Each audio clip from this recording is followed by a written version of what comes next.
അസ്സലാമു അലൈക്കും. ബിസ്മില്ലാഹിർ റഹ്മാനിർ റഹീം.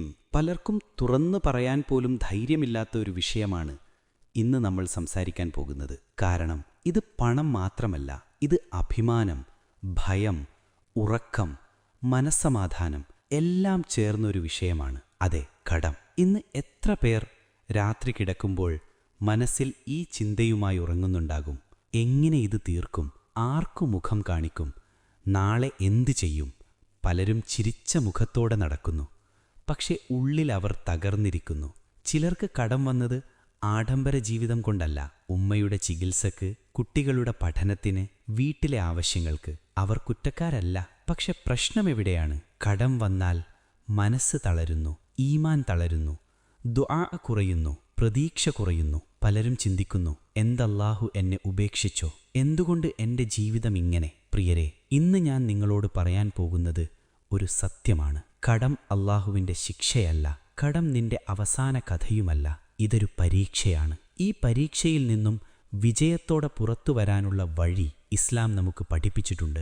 ഇന്ന് ഈ ക്ലാസ്സിൽ നമ്മൾ പഠിക്കും കടത്തെക്കുറിച്ച് ഇസ്ലാം എന്തു പറയുന്നു, കടത്തിൽ നിന്ന് വിടുതൽ നേടാനുള്ള ദുആകൾ, റിസ്ക് വർദ്ധിപ്പിക്കുന്ന പ്രവൃത്തികൾ, പ്രായോഗിക ജീവിത മാറ്റങ്ങൾ. ഇതൊരു പ്രഭാഷണം മാത്രമല്ല, ഇതൊരു റോഡ് മാപ്പാണ്. നിങ്ങളിപ്പോൾ ഏതവസ്ഥയിലായാലും, വലിയ കടം, ചെറിയ കടം, കടം വരുമോ എന്ന ഭയം, ഈ സംസാരത്തിൽ നിന്ന് ഒരു കാര്യമെങ്കിലും നിങ്ങൾ ജീവിതത്തിൽ നടപ്പാക്കിയാൽ ഇൻഷാ അല്ലാഹ് നിങ്ങളുടെ ജീവിതത്തിൽ മാറ്റം സംഭവിക്കും. ഒരു ചെറിയ അഭ്യർത്ഥന ഈ സംസാരത്തിൻ്റെ സമയത്ത് മനസ്സിൽ പറയുക, യാ അല്ലാഹ്, ഈ വാക്കുകൾ എൻ്റെ ഹൃദയത്തിലേക്ക് എത്തിക്കണമേ, എൻ്റെ അവസ്ഥ നീ മാറ്റണമേ. ഇനി നമുക്ക് തുടങ്ങാം. കടത്തെക്കുറിച്ച് ഇസ്ലാം എന്തു പറയുന്നു? ഇസ്ലാം ഒരു യാഥാർത്ഥ്യ മതമാണ്. മനുഷ്യരുടെ ആവശ്യങ്ങൾ അത് മനസ്സിലാക്കുന്നു. ഇസ്ലാം പറയുന്നില്ല നിങ്ങൾ ഒരിക്കലും കടമെടുക്കരുത്. പക്ഷേ ഇസ്ലാം പഠിപ്പിക്കുന്നത് ഇതാണ്: കടം ഒരു ഭാരമാണ്, കടം ഒരു ഉത്തരവാദിത്വമാണ്, കടം ഒരു കളിയല്ല. ഖുർആനിൽ അല്ലാഹു പറയുന്നു, നിങ്ങൾ കടമിടപാടുകൾ ചെയ്യുമ്പോൾ അത് എഴുതി വെക്കുക. ഇത് നമ്മെ പഠിപ്പിക്കുന്നതെന്താണ്? കടം ഒരു ചെറിയ കാര്യമല്ല, അത് രേഖപ്പെടുത്തേണ്ടതുണ്ട്. വ്യക്തത വേണം. നബി സല്ലല്ലാഹു അലൈഹി വസല്ലം പലപ്പോഴും ഈ ദുആ ചൊല്ലുമായിരുന്നു, യാ അല്ലാഹ്, ഞാൻ പാപത്തിൽ നിന്നും കടത്തിൽ നിന്നും നിന്റെ സംരക്ഷണം തേടുന്നു. ചിന്തിക്കൂ സഹോദരങ്ങളെ, നബി സല്ലല്ലാഹു അലൈഹി വസല്ലം പാപത്തോടൊപ്പം കടത്തെ കൂടി ചേർത്തു പറഞ്ഞിരിക്കുന്നു. കാരണം കടം മനുഷ്യനെ കള്ളം പറയാൻ പ്രേരിപ്പിക്കും, കടം മനുഷ്യനെ വാഗ്ദാനം ലംഘിക്കാൻ പ്രേരിപ്പിക്കും, കടം മനുഷ്യനെ അപമാനത്തിലേക്ക് തള്ളും. ഒരിക്കൽ ഒരാൾ നബിയോട് ചോദിച്ചു, യാ റസൂലല്ലാഹ്, ഒരു ഷഹീദിന് എല്ലാ പാപങ്ങളും മാപ്പാകുമോ? നബി സല്ലല്ലാഹു അലൈഹി വസല്ലം പറഞ്ഞു, അതെ, പക്ഷെ കടമൊഴികെ. ഇതെത്ര വലിയ മുന്നറിയിപ്പാണ്! അർത്ഥം, മരണം കഴിഞ്ഞാലും കടം നമ്മെ വിട്ടുപോകില്ല, തിരിച്ചടച്ചില്ലെങ്കിൽ. അതുകൊണ്ടാണ് സഹോദരങ്ങളെ, കടമെടുത്താൽ അത് തിരിച്ചു കൊടുക്കാനുള്ള ഉറച്ച തീരുമാനം വേണം. ഇസ്ലാം കടത്തെ ഹറാമാക്കുന്നില്ല. പക്ഷേ ഇസ്ലാം പറയുന്നു, ആവശ്യമുണ്ടെങ്കിൽ മാത്രം കടമെടുക്കുക. ആഡംബരത്തിനായി കടമെടുക്കരുത്, മറ്റുള്ളവരെ കാണിക്കാൻ കടമെടുക്കരുത്. നബി സല്ലല്ലാഹു അലൈഹി വസല്ലം ഒരു ജനാസക്ക് നമസ്കരിക്കാൻ വരുമ്പോൾ ചോദിക്കുമായിരുന്നു, ഇവന് കടമുണ്ടോ? കടമുണ്ടെന്ന് പറഞ്ഞാൽ നബി സല്ലല്ലാഹു അലൈഹി വസല്ലം പിന്നാട്ട് നിൽക്കും. എന്തുകൊണ്ട്? കടം ചെറിയ കാര്യമല്ല, അത് അവഗണിക്കരുത്. പിന്നീട് സ്വഹാബികൾ ആരെങ്കിലും ഞാൻ അടക്കാം എന്ന് പറഞ്ഞാൽ നബി സല്ലല്ലാഹു അലൈഹി വസല്ലം ജനാസ നമസ്കരിക്കുമായിരുന്നു. ഇതിൽ നിന്നും നമ്മൾ പഠിക്കുന്നത് കടം വ്യക്തിപരമായ വിഷയം മാത്രമല്ല, കടം സാമൂഹിക ഉത്തരവാദിത്തമാണ്. പ്രിയരെ, നിനക്ക് ഇപ്പോൾ കടമുണ്ടെങ്കിൽ നീ പാപിയല്ല. പക്ഷെ കടത്തെ അവഗണിച്ചാൽ പ്രശ്നമാണ്, തിരിച്ചു കൊടുക്കാൻ ശ്രമിക്കാതിരുന്നാൽ പ്രശ്നമാണ്. ഇസ്ലാം നമ്മോട് പറയുന്നു, സത്യസന്ധമായി ശ്രമിക്കുന്നവൻ്റെ കൂടെ അല്ലാഹു നിൽക്കും.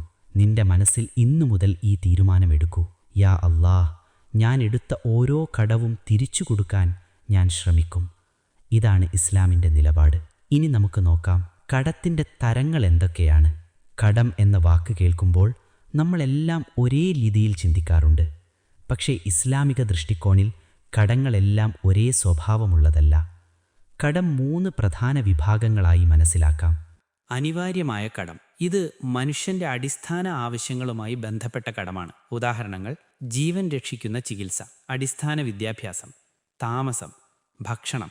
ഇത്തരത്തിലുള്ള കടം അഹങ്കാരത്തിൽ നിന്നല്ല, ആഡംബരത്തിൽ നിന്നല്ല, നിർബന്ധ സാഹചര്യത്തിൽ നിന്നാണ്. ഇസ്ലാം ഇത്തരം കടത്തെ അനുവദിക്കുന്നു. പക്ഷേ ഒരേ സമയം ഒരു തത്വവും പഠിപ്പിക്കുന്നു. കടമെടുത്താൽ തിരിച്ചടയ്ക്കാനുള്ള ഉദ്ദേശം ഉറപ്പായിരിക്കണം. കാരണം കടം ഒരു കരാറാണ്. കരാർ ലംഘിക്കൽ പാപമാണ്. 2. സൗകര്യത്തിനുള്ള കടം, കൺവീനിയൻസ് ഡെറ്റ്. ഇത് ജീവിക്കാൻ അനിവാര്യമല്ല, പക്ഷേ ജീവിതം എളുപ്പമാക്കാൻ എടുത്ത കടമാണ്. ഉദാഹരണങ്ങൾ: ഫോൺ അപ്ഗ്രേഡ്, പുതിയ TV, പുതിയ വാഹനം. ഇത് ഹറാം എന്ന് പറയാൻ കഴിയില്ല, പക്ഷേ അപകടം ഇവിടെയാണ്. ഇത്തരം കടങ്ങൾ വേഗത്തിൽ കൂടിച്ചേരുന്നു. ഒരു ചെറിയ തുക പിന്നീട് വലിയ ഭാരമായി മാറുന്നു. ഇസ്ലാം ഇവിടെ പഠിപ്പിക്കുന്നത് ആവശ്യം നിയന്ത്രിച്ചാൽ കടത്തിന്റെ പകുതി സ്വയം ഇല്ലാതാകും.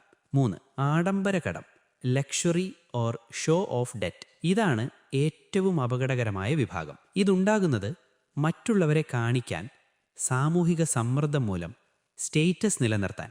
ഇത്തരം കടം മനസ്സമാധാനം കവർന്നെടുക്കും, അസൂയ വളർത്തും, ജീവിതം അഭിനയമായി മാറ്റും. നബി സല്ലല്ലാഹു അലൈഹി വസല്ലമയുടെ ജീവിതം ഇതിന് വിപരീതമായിരുന്നു. അദ്ദേഹത്തിന് സാധിക്കുമായിരുന്നിട്ടും അദ്ദേഹം ലാളിത്യം തിരഞ്ഞെടുത്തു. ഒരു പ്രധാന ചോദ്യം: നമ്മുടെ കടങ്ങളിൽ ഏത് വിഭാഗമാണ് കൂടുതലുള്ളത്? അനിവാര്യ കടം, സൗകര്യ കടം, ആഡംബര കടം? ഈ ചോദ്യം സത്യസന്ധമായി സ്വയം ചോദിച്ചാൽ മാറ്റത്തിന്റെ തുടക്കം അവിടെ നിന്നാണ്. പലിശയുള്ള കടം, ഇൻട്രസ്റ്റ് ബേസ്ഡ് ഡെറ്റ്. കടത്തിന്റെ സ്വഭാവം എന്തായാലും പലിശ ചേർന്നാൽ അത് മറ്റൊരു ഗുരുതര വിഷയമായി മാറുന്നു. റിബ ബറക്കത്തില്ലാതാക്കുന്നു, ആത്മീയമായി ഹാനികരമാണ്, സാമൂഹികമായി നാശകരമാണ്. അതുകൊണ്ട് പലിശയിൽ നിന്ന് പുറത്തു വരുന്നത് സാമ്പത്തിക പ്രശ്നം പരിഹരിക്കാൻ മാത്രമല്ല, ആത്മീയ ലക്ഷ്യവുമാണ്. ഇത്ര അപകടകരമാണെന്ന് അറിയുമ്പോഴും എന്തുകൊണ്ട് ആളുകൾ കടത്തിലേക്ക് വീഴുന്നു? ആളുകൾ കടത്തിലാകുന്ന കാരണങ്ങൾ. കടം ഒരു ദിവസം കൊണ്ടുണ്ടാകുന്നതല്ല, അത് പതുക്കെ രൂപപ്പെടുന്ന ഒരു പ്രക്രിയയാണ്. മിക്ക ആളുകളും കടത്തിലാകുന്നത് ഒരു വലിയ തെറ്റ് ചെയ്തതുകൊണ്ടല്ല, പക്ഷേ ചെറിയ തീരുമാനങ്ങളുടെ തുടർച്ച കൊണ്ടാണ്. ഇനി ആ പ്രധാന കാരണങ്ങൾ നോക്കാം. 1. ജീവിത ചെലവിന്റെ യാഥാർത്ഥ്യം മനസ്സിലാക്കാത്തത്. പലർക്കും സ്വന്തം മാസച്ചെലവ് എത്രയാണെന്ന് വ്യക്തമായി അറിയില്ല. എത്ര വരുമാനം വരുന്നു, എത്ര പോകുന്നു, ഇത് എഴുതി വയ്ക്കുന്ന ശീലമില്ല. ഫലം: വരുമാനത്തേക്കാൾ ചിലവ് പതുക്കെ ഉയരും. കടം ഇവിടെ ഒരു അപ്രതീക്ഷിത പ്രശ്നമല്ല, ഒരു കണക്കില്ലായ്മയുടെ ഫലമാണ്. ഇസ്ലാമിക ബോധ്യം: കണക്കുള്ള ജീവിതമെന്നാൽ ഉത്തരവാദിത്തമുള്ള ജീവിതം. 2. ആഗ്രഹങ്ങളെ ആവശ്യങ്ങളായി തെറ്റിദ്ധരിക്കൽ. ഇതൊരു വലിയ മാനസിക പിഴവാണ്. പുതിയ ഫോൺ വേണം, ആവശ്യമാണ്. പുതിയ വാഹനം വേണം, ആവശ്യമാണ്. പക്ഷേ യാഥാർത്ഥ്യം: ആവശ്യമെന്നാൽ ഇല്ലെങ്കിൽ ജീവിക്കാൻ പറ്റാത്തത്, ആഗ്രഹമെന്നാൽ ഉണ്ടെങ്കിൽ സന്തോഷം തോന്നുന്നത്. ഈ 2 കാര്യങ്ങൾ മനസ്സിൽ കലർന്നാൽ കടം ഉറപ്പാണ്. 3. വൈകിയ സംതൃപ്തിയില്ലായ്മ. ഇന്നത്തെ സംസ്കാരം പഠിപ്പിക്കുന്നത് ഇപ്പോൾ വേണം, ഇപ്പോൾ ആസ്വദിക്കണം. പക്ഷേ വിജയിച്ച ആളുകളുടെ ശീലം ഇപ്പോൾ നിയന്ത്രണം, പിന്നീട് സൗകര്യം. സംയമനം പഠിക്കാത്ത സമൂഹം കടത്തിൽ വീഴും. ഇത് പണത്തിന്റെ പ്രശ്നമല്ല, ശീലത്തിന്റെ പ്രശ്നമാണ്. 4. സാമൂഹിക സമ്മർദ്ദം. പല കടങ്ങളും ഉണ്ടാകുന്നത് വ്യക്തിയുടെ ഉള്ളിൽ നിന്നല്ല, പുറത്തുനിന്നാണ്. വിവാഹ താരതമ്യം, വീടുകളുടെ താരതമ്യം, ലൈഫ് സ്റ്റൈൽ താരതമ്യം. അവർക്കുണ്ടെങ്കിൽ എനിക്കും വേണം. ഈ ചിന്ത വ്യക്തിയെ സ്വന്തം ശേഷി മറക്കാനിടയാക്കുന്നു. അടിയന്തര ഫണ്ടില്ലായ്മ.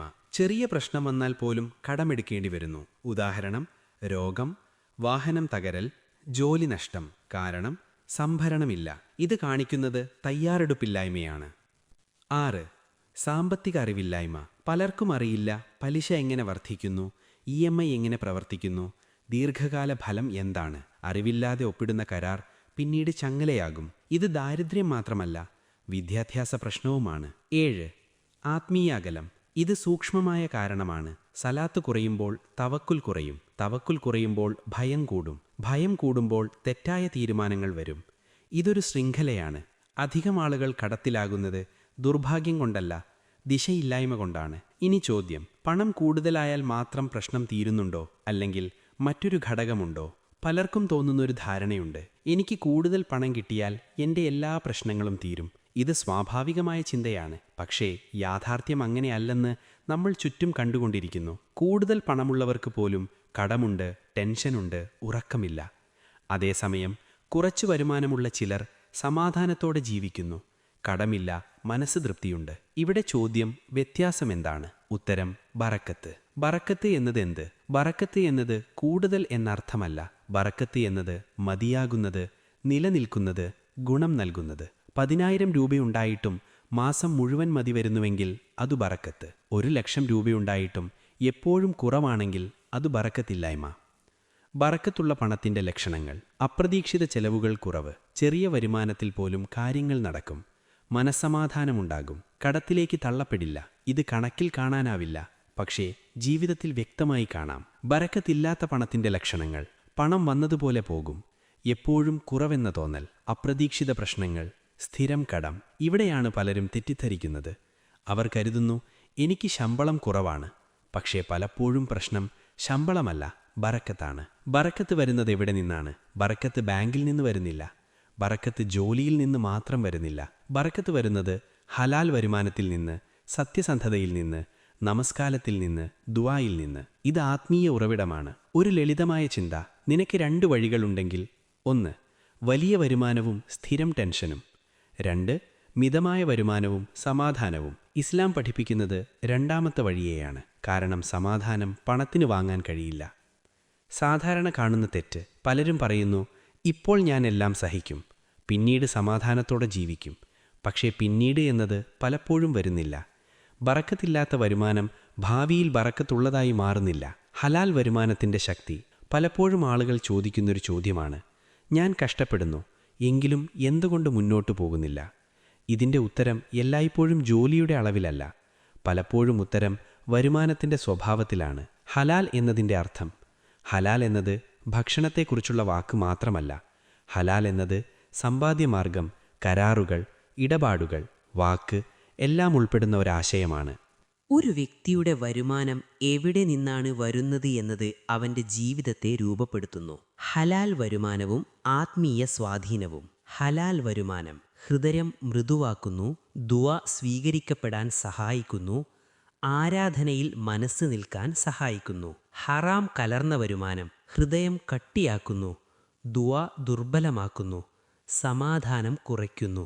ഇത് ശിക്ഷയായി വരുന്നതല്ല, ഇത് സ്വാഭാവിക ഫലമാണ്. നബി സല്ലല്ലാഹു അലൈഹി വസല്ലമയുടെ മുന്നറിയിപ്പ്: ഒരു മനുഷ്യൻ കൈ ഉയർത്തി ദുആ ചെയ്യുന്നു, പക്ഷേ അവൻ്റെ ഭക്ഷണം ഹറാം, പാനം ഹറാം, വസ്ത്രം ഹറാം. നബി സല്ലല്ലാഹു അലൈഹി വസല്ലം ചോദിക്കുന്നു, അവൻ്റെ ദുആ എങ്ങനെ സ്വീകരിക്കപ്പെടും? ഇത് നമ്മോട് പറയുന്നത് ദുആയുടെ ശക്തി വാക്കുകളിൽ മാത്രമല്ല, വരുമാനത്തിൻ്റെ ശുദ്ധിയിലാണ്.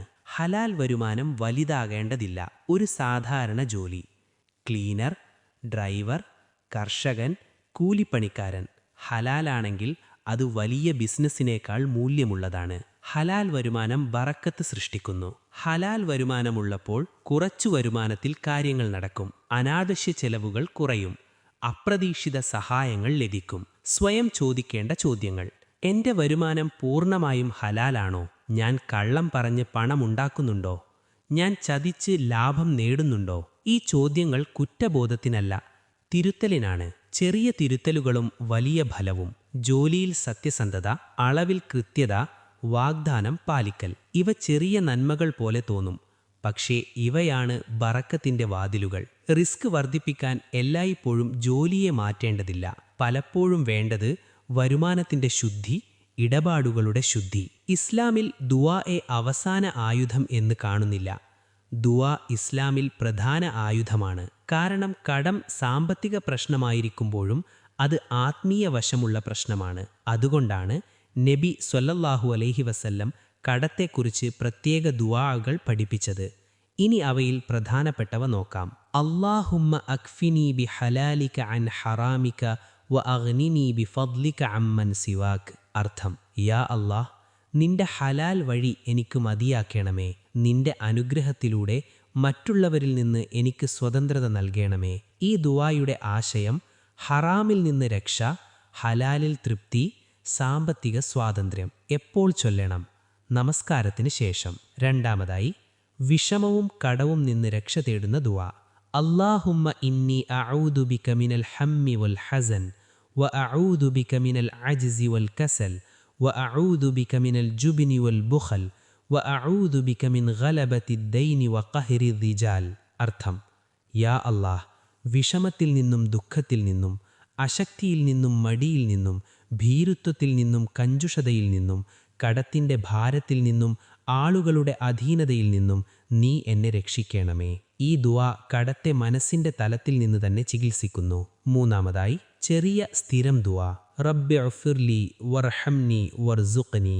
അർത്ഥം: എൻ്റെ റബ്ബേ, എനിക്ക് മാപ്പ് തരണമേ, എനിക്ക് കരുണ കാണിക്കണമേ, എനിക്ക് റിസ്ക് നൽകണമേ. ചെറിയ വാക്കുകൾ, വലിയ അർത്ഥം. പലരും ദുആയെ വേഗം ഫലം കിട്ടാനുള്ള മന്ത്രം പോലെ കാണുന്നു. പക്ഷേ ദുആ ബന്ധമാണ്, ആശ്രയമാണ്, സ്ഥിരത ആവശ്യമാണ്. ഒരു ദിവസം പറഞ്ഞിട്ട് നിർത്തിയാൽ അത് ദുആഇൻ്റെ രീതിയല്ല. നബി സല്ലല്ലാഹു അലൈഹി വസല്ലമയുടെ രീതിയിൽ ദുആഉം പരിശ്രമവും. ദുആ ചെയ്തുകൊണ്ട് കടം വർദ്ധിപ്പിക്കുന്ന ശീലങ്ങൾ തുടരുന്നത് വിരുദ്ധമാണ്. കടം തീരാൻ ഒരൊറ്റ ദുആ ഇല്ല. പക്ഷേ സ്ഥിരമായ ദുആ, ശുദ്ധമായ വരുമാനം, നിയന്ത്രിത ജീവിതം, ഇവ ചേർന്നാൽ അല്ലാഹു വഴി തുറക്കും. ഇസ്ലാമിൽ ഇസ്തിഗ്ഫാർ പാപമോചനത്തിനുള്ള വാക്ക് മാത്രമല്ല, ഇസ്തിഗ്ഫാർ ഒരു ജീവിത സംവിധാനമാണ്. കാരണം മനുഷ്യനും റിസുക്കും തമ്മിലുള്ള ബന്ധത്തിൽ പാപങ്ങൾ വലിയ തടസ്സമായി മാറുന്നു. ഖുർആനിലെ അടിസ്ഥാന തത്വം: നൂഹ് നബി അലൈഹിസ്സലാം തന്റെ ജനങ്ങളോട് പറഞ്ഞു, നിങ്ങളുടെ റബ്ബിനോട് മാപ്പ് ചോദിക്കൂ, തീർച്ചയായും അവൻ വളരെ മാപ്പു നൽകുന്നവനാണ്. അവൻ ആകാശത്തുനിന്ന് മഴ അയക്കും, നിങ്ങൾക്ക് സമ്പത്ത് വർദ്ധിപ്പിച്ചു തരും, നിങ്ങൾക്ക് സന്താനങ്ങളെ നൽകും. എന്തുകൊണ്ട് ഇസ്തിഗ്ഫാർ റിസ്ക് വർദ്ധിപ്പിക്കുന്നു? കാരണം പാപങ്ങൾ തടസ്സങ്ങളാണ്. ഇസ്തിഗ്ഫാർ തടസ്സങ്ങൾ നീക്കുന്നു. തടസ്സം നീങ്ങിയാൽ പ്രവാഹം സ്വാഭാവികമായി വരും. ഇവിടെ പ്രവാഹമെന്നാൽ റിസ്ക്. റിസ്ക് കുറയുന്നതിൻ്റെ ചില അദൃശ്യ കാരണങ്ങൾ: അറിയാതെ ചെയ്യുന്ന പാപങ്ങൾ, അവഗണിക്കുന്ന നമസ്കാരം, ആളുകളുടെ അവകാശം ലംഘിക്കൽ, കള്ളം. ഇവയെല്ലാം റിസ്കിന്റെ വാതിൽ പതുക്കെ അടയ്ക്കുന്നു. ഇത് ശിക്ഷയായി വരുന്നതല്ല, ഇത് കാരണഫല ബന്ധമാണ്.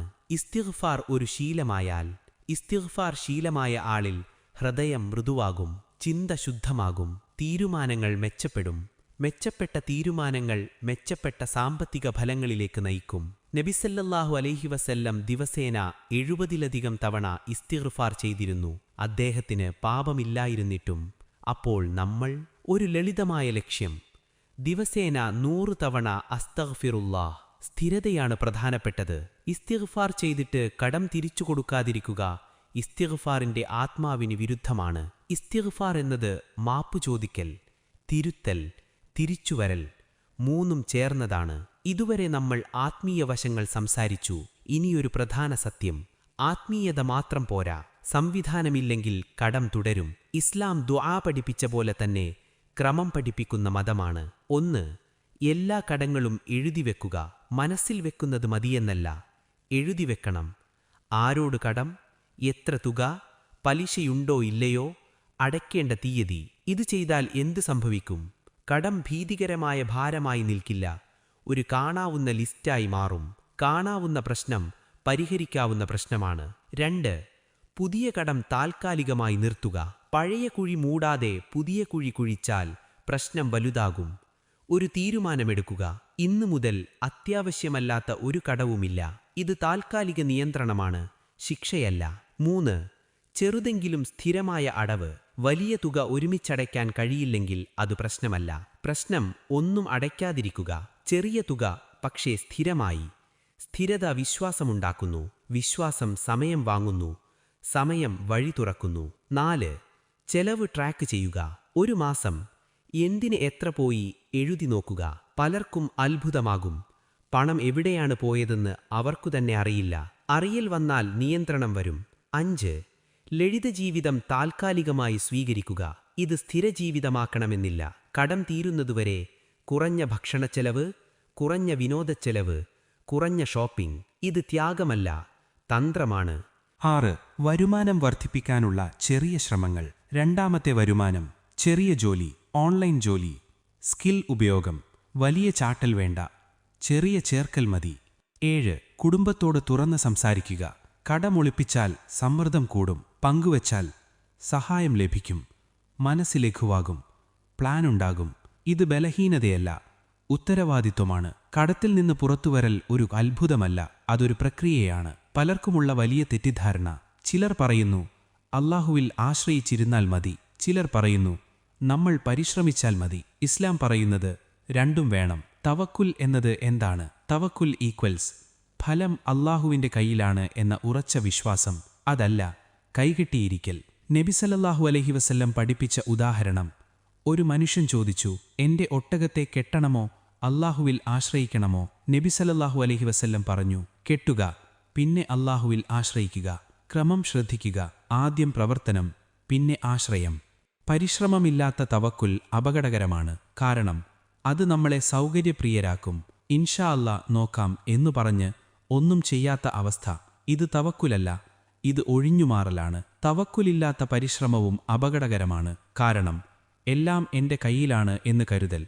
ഇത് അഹങ്കാരം വളർത്തും, പരാജയത്തിൽ തകർക്കും.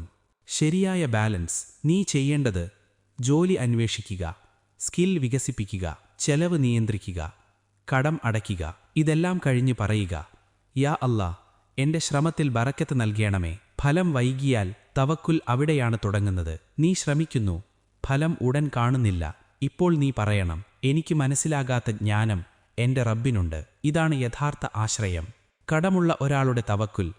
അവൻ പറയില്ല, എനിക്ക് കടമുണ്ട്, ഞാൻ നിസ്സഹായനാകുന്നു. അവൻ പറയും, എനിക്ക് കടമുണ്ട്, പക്ഷേ എനിക്ക് റബ്ബുമുണ്ട്. ഈ ചിന്ത നിന്നെ ഉയർത്തും. കടത്തിൽ നിന്ന് മോചനം കിട്ടിയ കഥകൾ. കടത്തിൽ നിന്ന് മോചനം കഥകളിൽ മാത്രം നടക്കുന്ന കാര്യമല്ല, ഇത് പലരുടെയും ജീവിതത്തിൽ സംഭവിച്ച കാര്യമാണ്. കഥ 1. ചെറിയ കടം, വലിയ നിശ്ചയം. ഒരു സാധാരണ തൊഴിലാളി. വരുമാനം കുറവ്, കടം കൂടുതലാണ്. അവനെടുത്ത ഒരു തീരുമാനം, ഇന്നു മുതൽ എനിക്ക് 1 രൂപ കിട്ടിയാലും ഒരു ഭാഗം കടത്തിനു മാറ്റിവെക്കും. ചെറിയ തുക, പക്ഷേ ഒരിക്കലും നിർത്തിയില്ല. 6 മാസം കഴിഞ്ഞപ്പോൾ കടം പകുതിയായി. കാരണമെന്താണ്? വലിയ പണം വന്നതുകൊണ്ടല്ല, ശീലം മാറിയതുകൊണ്ട്. കഥ 2. ഹറാം വരുമാനം ഉപേക്ഷിച്ച മനുഷ്യൻ. ഒരു മനുഷ്യന് ഹറാമായ ഒരു വരുമാന മാർഗമുണ്ടായിരുന്നു. കടമുള്ളതിനാൽ അവൻ ഭയപ്പെട്ടു, ഇത് വിട്ടാൽ എനിക്ക് ജീവിക്കാൻ പോലും കഴിയില്ല. പക്ഷേ ഒരു ദിവസം അവൻ തീരുമാനിച്ചു, അല്ലാഹുവിനെ അസന്തുഷ്ടനാക്കി കടം തീർക്കുന്നതിനേക്കാൾ കടമുണ്ടെങ്കിലും അല്ലാഹുവിനെ സന്തുഷ്ടനാക്കും. അവൻ ആ വരുമാനം വിട്ടു.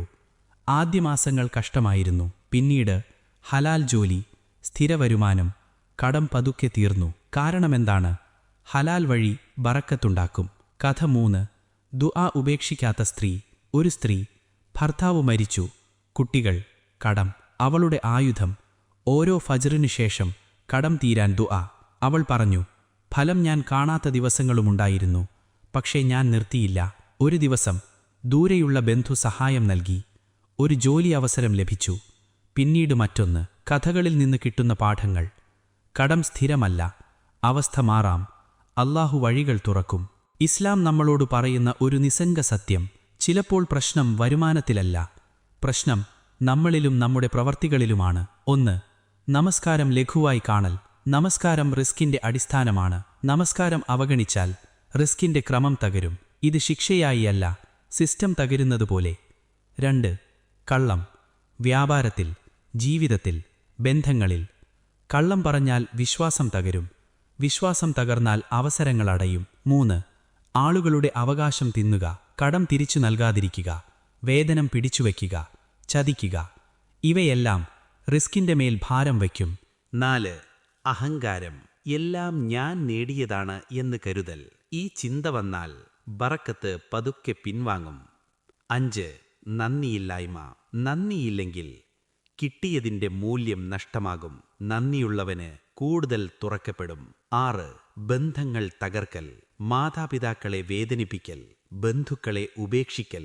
ബന്ധങ്ങൾ തകർത്താൽ റിസ്കിന്റെ വഴികൾ അടയും.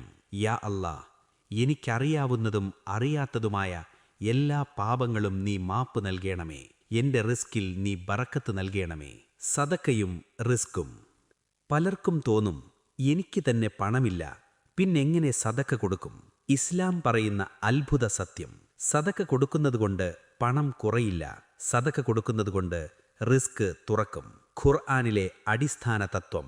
നിങ്ങൾ അല്ലാഹുവിൻ്റെ വഴിയിൽ ചിലവഴിക്കുന്ന ഏതൊരു കാര്യത്തിനും അവൻ പകരം നൽകും. ഇവിടെ പകരം എന്ന വാക്ക് ശ്രദ്ധിക്കുക. ചിലപ്പോൾ പകരം പണമായി, ചിലപ്പോൾ രോഗശാന്തിയായി, ചിലപ്പോൾ പുതിയ അവസരമായി. സദക്ക എന്നാൽ നഷ്ടം എന്ന ചിന്ത തെറ്റാണ്. മനുഷ്യന്റെ കണക്ക്, കയ്യിൽ നിന്ന് പോയത് എന്നാൽ നഷ്ടം. അല്ലാഹുവിൻ്റെ കണക്ക്, അല്ലാഹുവിൻ്റെ വഴിയിൽ പോയത് നിക്ഷേപം. കടമുള്ളവൻ സദക്ക കൊടുക്കണമോ? അതെ. വലിയ തുക വേണ്ട, ചെറിയതു മതി. 1 രൂപ, 5 രൂപ, ഒരു ഭക്ഷണം. അല്ലാഹു തുക നോക്കുന്നില്ല, ഹൃദയം നോക്കുന്നു. സദക്ക എന്തു ചെയ്യുന്നു? അഹങ്കാരം പൊളിക്കുന്നു, ഹൃദയം ശുദ്ധമാക്കുന്നു, ബറക്കത്ത് ആകർഷിക്കുന്നു. ശുദ്ധമായ ഹൃദയം ശുദ്ധമായ റിസ്കിന് വഴിയൊരുക്കും. ഒരു ലളിതശീലം: ഓരോ ആഴ്ചയും ഒരു ചെറിയ സദക്ക.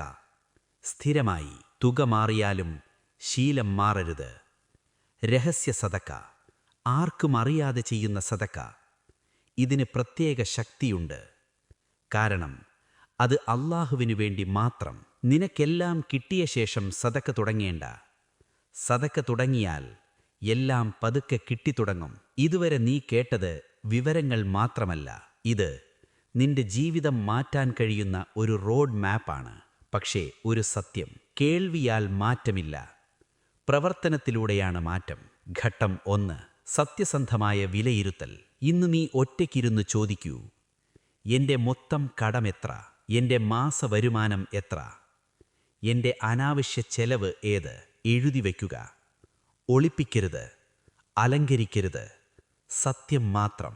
ഘട്ടം 2: ആത്മീയ അടിത്തറ. ദിവസേന 5 നമസ്കാരം, കുറഞ്ഞത് 100 ഇസ്തിഗ്ഫാർ, ഒരു ചെറിയ ദുആ കടത്തിന്. ഇതൊഴിവാക്കാൻ പാടില്ല. ഇതാണ് അടിത്തറ. ഘട്ടം 3: സാമ്പത്തിക നിയന്ത്രണം. പുതിയ കടമില്ല, ചെറുതെങ്കിലും സ്ഥിര അടവ്. ചെലവ് ലിസ്റ്റ്. 3 ഒരുമിച്ച് നടപ്പാക്കുക. ഘട്ടം 4: ചെറിയ സദക്കശീലം. വലിയ തുക വേണ്ട, സ്ഥിരത വേണം, ആഴ്ചയിലൊരിക്കലെങ്കിലും. ഘട്ടം 5: വരുമാന വർധന ശ്രമം. ഒരു സ്കിൽ പഠിക്കുക, ചെറിയ ജോലി തേടുക, ഓൺലൈൻ അവസരങ്ങൾ നോക്കുക. 1 മണിക്കൂർ ദിവസേന മതി. ഘട്ടം 6: മാസാന്ത വിലയിരുത്തൽ. ഓരോ മാസാവസാനം കടം കുറയുന്നുണ്ടോ? ചെലവ് നിയന്ത്രണത്തിലാണോ? ആത്മീയ ശീലങ്ങൾ നിലനിൽക്കുന്നുണ്ടോ? ഘട്ടം 7: ക്ഷമ പരിശീലനം. മാറ്റം പതുക്കെ വരും. ഇത് പരാജയമല്ല, ഇത് പ്രക്രിയയാണ്. നിന്റെ ജീവിതം ഒരു ദിവസം കൊണ്ട് മാറില്ല. പക്ഷേ ഇന്നെടുത്ത ഒരു തീരുമാനം നിന്റെ ഭാവിയെ മാറ്റും. ഇപ്പോൾ നീ എല്ലാം കേട്ടിരിക്കുന്നു: കടത്തിൻ്റെ തരങ്ങൾ, ഇസ്ലാമിലെ പഠനങ്ങൾ, ഹലാൽ വരുമാനം, ബറക്കത്ത്, ദുആഉകൾ, പ്രായോഗിക നിയന്ത്രണങ്ങൾ, സദക്ക, ഇസ്തിഗ്ഫാർ, തവക്കുൽ, പരിശ്രമം. എല്ലാവർക്കും ഒരേ സന്ദേശം: നിനക്ക് കടമുണ്ടായാലും ഇല്ലായാലും ആത്മീയ ബലം വേണം, നിയന്ത്രിത ജീവിതശീലം വേണം. ഇവ ചേർന്നാൽ കടം ഭാരമല്ല, കടം ഒരു പരിശീലനമാണ്. കടം ജീവിതം മെച്ചപ്പെടുത്താനുള്ള മാർഗമാണ്. പ്രിയ സഹോദരങ്ങളെ, നമുക്ക് ചേർന്ന് പ്രാർത്ഥിക്കാം. യാ അല്ലാ, എൻ്റെ കടം നീ തന്നാൽ ഞാൻ നന്ദിയോടെ സ്വീകരിക്കും. എൻ്റെ റിസ്കിൽ ബറക്കത്ത് നൽകണമേ. എനിക്ക് മനസ്സ് തൃപ്തി, സമാധാനം, ധൈര്യം നൽകണമേ. എനിക്ക് ശ്രമിക്കാൻ ശക്തിയും സ്ഥൈര്യവും നൽകണമേ. നിന്റെ വഴിയിൽ സദക്കയും ഹലാൽ വരുമാനവും നിന്റെ അനുഗ്രഹവും അനുഭവിക്കാൻ എനിക്ക് സാധിക്കണമേ. ആമീൻ. അസ്സലാമു അലൈക്കും.